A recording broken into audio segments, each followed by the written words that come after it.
Homme de Dieu, je vous salue dans le précieux et glorieux nom de Jésus, prophète Mauric. Un shalom d'allégresse à vous, d'en arriver sur notre plateau. Shalom docteur et merci déjà d'être là merci déjà de m'avoir invité sur votre plateau, au pied de la croix, et je salue également mon frère, prophète ici, prophète évangéliste Kevin. Je crois qu'il va me faire de bien. Amen. Évangéliste Kevin, alléluia particulier, la grâce du Seigneur est avec vous. Merci, alléluia, alléluia, shalom, mbolo, voilà, nous saluons comme ça, on passe à toutes les personnes qui sont des personnes fiables dans cette émission. Merci à toutes les communautés chrétiennes. Alors, homme de Dieu, nous sommes regroupés, comme à l'accoutumée, à la table du Seigneur pour partager son repas sacré. Et le Saint-Esprit permet que nous nous entretenons sur un thème particulier. En fait, nous sommes sous le thème « Quel type de vase sommes-nous » Quel type de vase sommes-nous? Et c'est la lettre de Paul à son fils Timothée qui est notre texte de base. Donc 2 Timothée en son chapitre 2. Nous allons lire les versets 20 à 21. 2 Timothée, le chapitre 2, les versets 20 à 21. Je m'en vais lire la parole de Dieu. Dans une grande maison, il n'y a pas seulement de vases d'or et d'argent, mais il en a aussi de bois et de terre. Les uns sont des vases d'honneur et les autres sont d'un usage vil. Si donc quelqu'un se conserve pur en s'abstenant de ces choses, il sera un vase d'honneur sanctifié, utile à son maître, propre à toute bonne œuvre. Prophète. Ok, déjà en entrée de jeu, j'aimerais définir ce que c'est un vase, le plus simplement possible. Selon l'Académie française, le vase est défini comme étant un récipient qui est censé servir à un usage noble. Amen. Et donc, partant de cette logique, nous pouvons comprendre que être un vase, ce n'est pas simplement être un récipient. Mais en plus d'être un récipient, il faut que le récipient serve à un usage noble. Donc, autrement dit, tout récipient qui ne sert pas à tout vase qui ne sert pas à un usage noble demeure un récipient. Merci prophète. Tout vase qui ne sert pas à un usage noble demeure un récipient. Évangéliste. Oui, encore, je vais, c'est pas corroborer à ce que vous faites, c'est qu'il y a aussi une particularité avec le vase. Le vase d'honneur, en réalité, c'est cette personne malléable qui se fait, n'est-ce pas, manipuler par la personne du Créateur. Amen. Donc, nous parlerons aujourd'hui je pense que nous parlerons de personnes qui ont une certaine position face à la mission de Christ. Vase, pas seulement, j'aime bien cette particularité, pas seulement. Je suis en train de dire en réalité qu'il y a des possibilités qu'un vase de bois soit un vase d'honneur. Peu importe la matière dans laquelle tu es, mais si tu es malléable au Créateur, en réalité, là tu seras un vase d'honneur. Amen. Ok, prophète et évangéliste, lorsque je médite ce texte, naturellement le Saint-Esprit, par sa grâce, me fait voyager dans le ministère du prophète Jérémie. Et là, c'est Dieu qui manipule le prophète Jérémie, tel Siméon dans Luc 2, poussé par le Saint-Esprit, manipulé par la puissance de Dieu. Jérémie se retrouve dans l'atelier du potier. Dans l'atelier du potier. Et Dieu nous compare à l'argile. Or, l'argile n'est autre chose que la terre. Et le potier, à cette époque, avait cette particularité et même cette spécificité de faire les pots à base de terre, d'argile. Et donc, selon que l'Élohim se révèle dans Genèse, le chapitre 2, le verset 7, la Bible dit qu'il a pris de la poussière, de la terre pour en faire un homme. Mais sauf que l'homme était juste homme, ce que le prophète disait. Il n'était pas utile. Il était récipient. Il était récipient, exactement. Il n'était pas noble dans son usage. Et il fallait que l'Élohim de Genèse, selon que Dieu s'est révélé, le Créateur, il souffle ce qu'on appelle le roi Elohim. La Bible dit qu'il souffla de son esprit à cet instant. L'homme est devenu une âme vivante. Je pense un vase noble, pour prendre les mots du prophète. Oui, prophète. Donc, poursuivant dans la logique du docteur, nous allons clairement définir le vase sous un regard biblique. En réalité, le vase renvoie à l'homme. Et il y a deux types de vases. Il y a des vases d'argile et des vases d'honneur. Amen. Mais j'ai envie de dire ceci, c'est que le vase d'argile, l'argile c'est la matière. Amen. Avec laquelle le vase est confectionné, avec laquelle on conçoit le vase. Mais devenir vase d'honneur, c'est le produit fini de la matière. C'est-à-dire c'est le produit fini du vase d'argile. Qu'est-ce que je suis en train de dire? Je suis en train de dire à quelqu'un qui me regarde que Dieu ne t'a pas créé pour demeurer vase d'argile. Tu dois passer de vase d'argile à vase d'honneur. Mais il y a un processus bien spécifique. Et dans le processus, je suis choqué parce que quand je lis le texte, on dit dans une grande maison, dans une grande mission, dans la moisson. Dans la moisson, il y a des vases d'argile, il y a des vases de bois. Il y a deux types de vases, mais il y a trois étapes. Parce que je vois bois, argent et vase d'honneur au final. Amen. Donc il faut que l'homme qui a été créé de la terre, c'est la première étape. Quand tu as créé en tant que vase, tu pars de la terre, c'est ta source. Après, il faut que tu passes au bois. La Bible dit que le Fils de l'homme sera crucifié comme Moïse a élevé le serpent des reins. Donc, il faut passer par le sacrifice, donc qui est caractérisé par le bois. Il faut passer par le sacrifice, lequel sacrifice, n'est-ce pas, nous amène à la stature parfaite de Christ. C'est là où la Bible dit, c'est pourquoi Dieu l'a souverainement élevé. Donc, en réalité, on ne peut pas devenir un vase d'honneur sans être passé par le bois, sans être passé par la croix. Porter la croix. Évangéliste. Oui, mon docteur, vraiment c'est merveilleux. Homme de Dieu, il y a quelque chose que j'aimerais rajouter à ce que nous sommes en train de faire, c'est que en réalité le vase, quel est l'utile, quel est l'objectif d'un vase? En réalité, l'objectif d'un vase est, n'est-ce pas, de contenir un liquide. Selon que quand on fait des recherches, on comprend tout de suite que c'est réellement un objet qui contient un liquide. Amen. Mais en réalité, le vase n'est pas seulement comment on appelle, cet objet qui contient le liquide. On peut utiliser ce vase qui est ici, ce vase qui contient, n'est-ce pas, cette belle fleur. En réalité, le vase d'honneur dont nous parlons, la personne d'honneur dont nous parlons, dépend de ce qui est à l'intérieur. Parce que quand le maître, donc c'est-à-dire le Christ lui-même, décidera, n'est-ce pas, de présenter pour l'usage noble, de la cérémonie noble, il dépendra de ce qu'il en mettra. Il dépendra de ce qu'il y a dans ce vase-là. Mais en réalité, je suis en train de dire à quelqu'un, dans le livre de 1 Thessaloniciens, le chapitre 5, le verset 23, il y a quelque chose. J'aimerais dire un vase afin qu'il sorte de là où il était, de l'argile, pour devenir un vase d'honneur, que voilà la particularité qui fait d'un vase un vase d'honneur. C'est que dans le livre de 1 Thessaloniciens, le chapitre 5, le verset 23, je vais aller lire, que le Dieu de paix vous sanctifie lui-même en tout entier, et que tout votre être, esprit, âme et corps soit conservé irrépréhensible lors de l'avènement de notre Seigneur Jésus-Christ. En réalité, ce qui contient le vase à devenir honneur, c'est ce qu'il est à l'intérieur. C'est l'état irréprochable qui fait en sorte que quand la manifestation, quand la grande cérémonie sera, la cérémonie noble, comme disait mon frère prophète, arrivera à cet instant-là, tu seras utilisé. Mais tout dépend de ce que tu as à l'intérieur. Ok, homme de Dieu, merci. Nous allons évoluer. Et là, je vais lire le texte de Jean, le chapitre 2. Nous sommes aux noces de Canaan, prophète. Voici ce que la Bible révèle au verset 6. Or, il y avait là 6 vases de pierre, destinés aux purifications des Juifs et contenant chacun 2 ou 3 mesures. Jésus leur dit, remplissez d'eau ces vases, et ils les remplirent jusqu'à bord. Homme de Dieu. J'aime ce texte. Et là, je pense que plusieurs personnes, prophètes, c'est le miracle le plus aimé pour le monde extérieur à la foi chrétienne. Ils disent Jésus a transformé l'eau en vin. Écoutez, c'est la forme. Mais quel est le fond?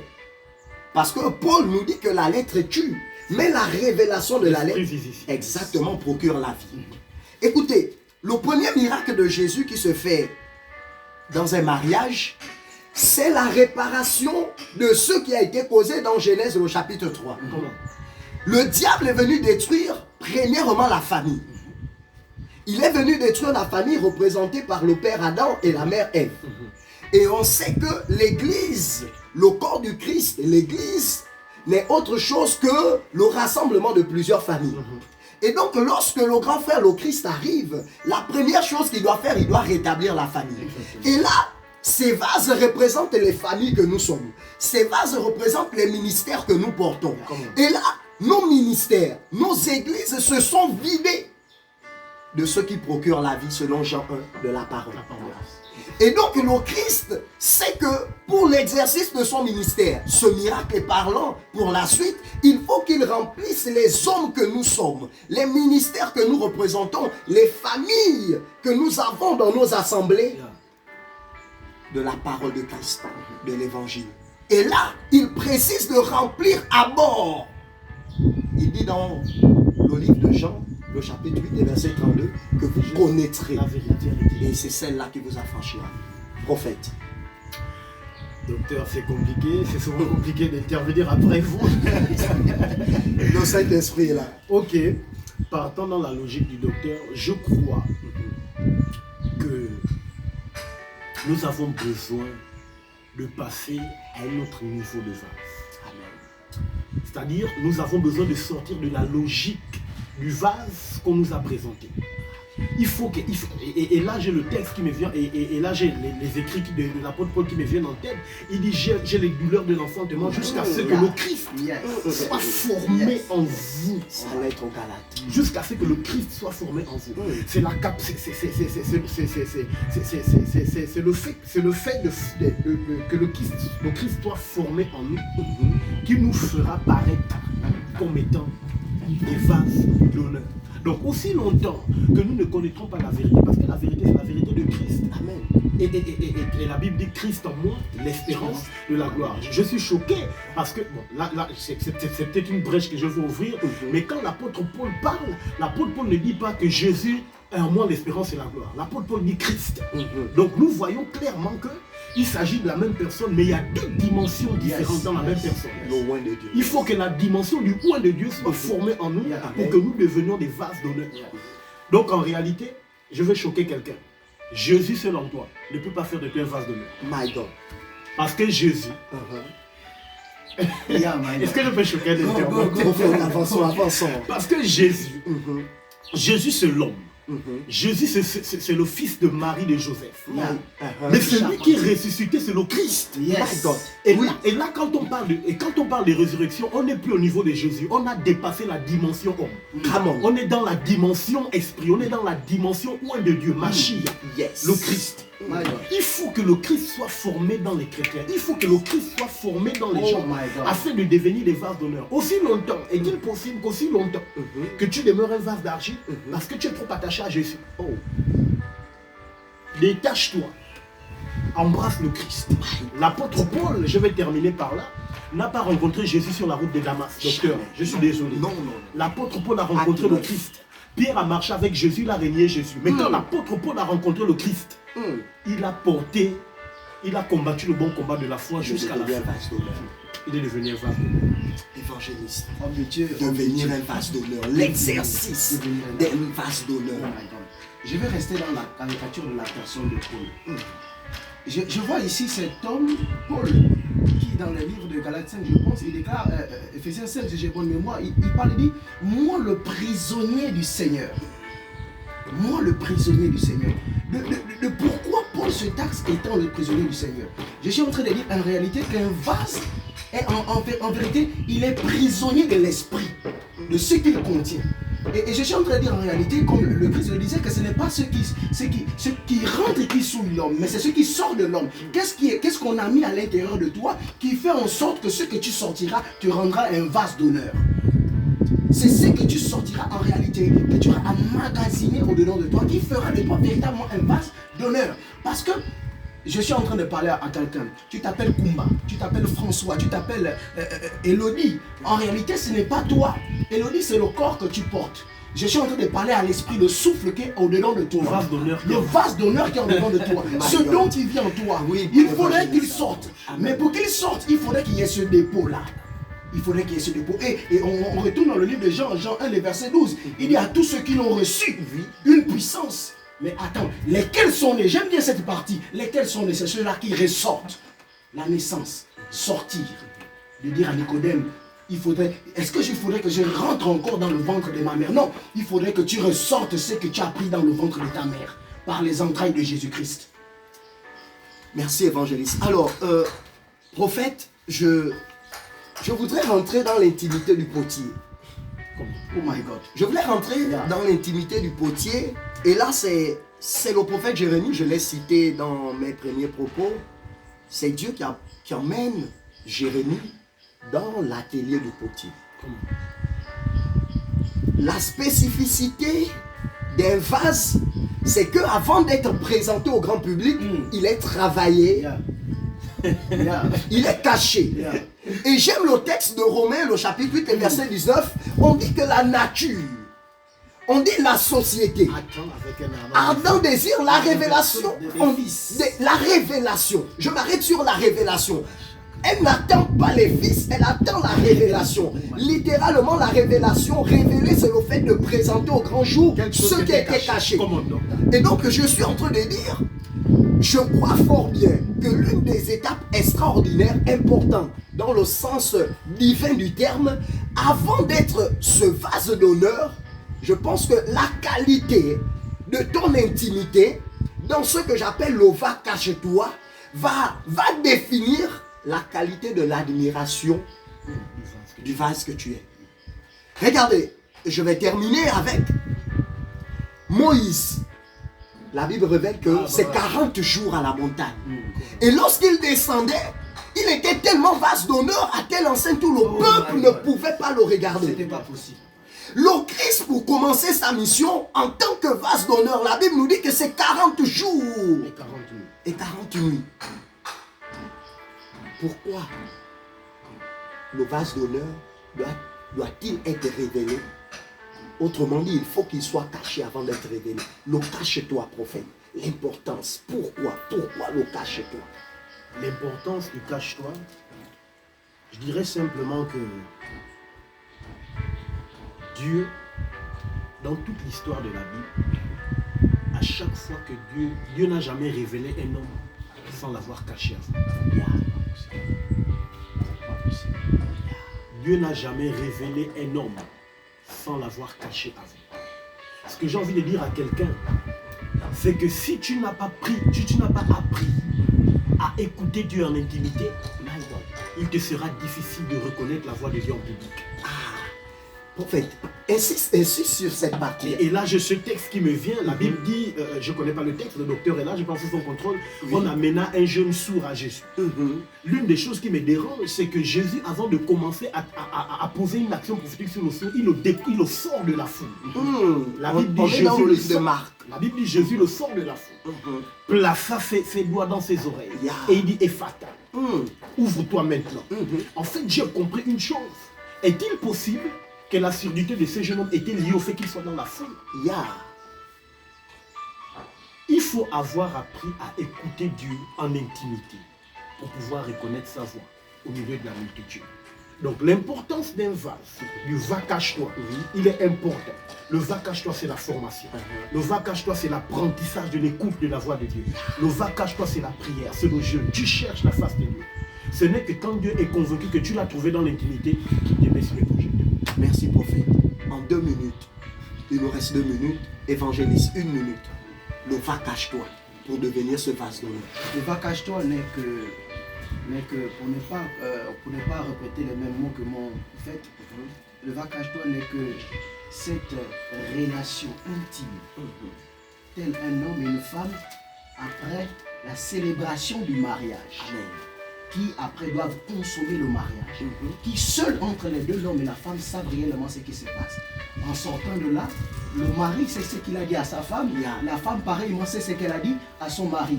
En sortant de là, face à la cérémonie, juste au regard des yeux, l'homme dira à sa femme ce qu'il lui a dit dans la chambre et ils seront tout simplement connectés.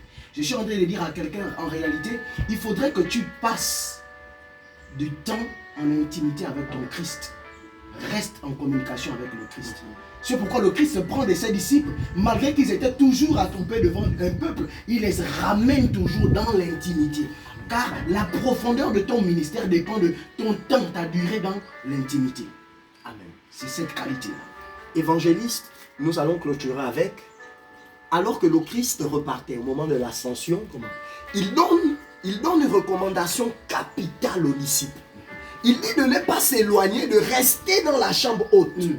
Et c'est étant caché que la promesse devait arriver. Il dit, vous recevrez une puissance, le Saint-Esprit surviendra sur vous et vous seriez mes témoins. Acte 1, le verset 8. Et donc, la puissance était conditionnée par le Vakacheto. En 30 secondes, nos mots de fin, prophète. Si je devais dire à quelqu'un, comment le faire en tant que prophète, ne sois pas pressé de te présenter sous les projecteurs. Ne sois pas pressé de monter sur la chair. Ne sois pas pressé de prophétiser. Ne sois pas pressé de commencer une affaire. Ne sois pas pressé de commencer un commerce sans avoir passé des nuits blanches, sans avoir été dans l'intimité, sans avoir écouté la voix de Dieu dans l'intimité. De peur de t'aventurer dans quelque chose que tu pourrais rater et qui pourra te faire rater le cours de la mission que Dieu a tracée pour toi. Sois béni, sois fortifié. Merci prophète. Évangéliste, 30 secondes. 30 secondes, ok. Je dirais tout simplement à une personne que la tentation, sinon l'épreuve est la preuve que Dieu est avec toi.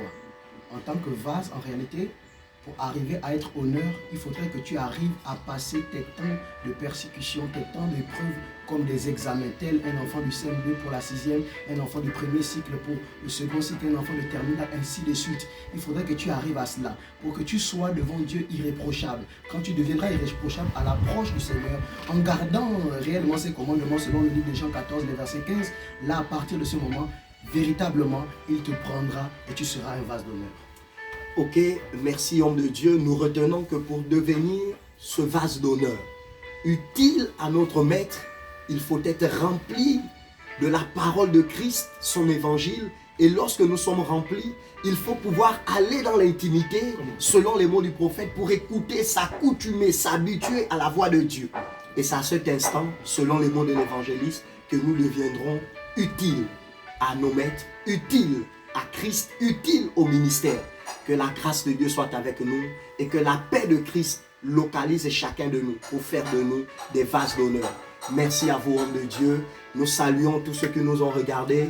Recevez le shalom de Christ et que le sacrifice de Jésus vous soit favorable au nom de Jésus. Amen. Amen.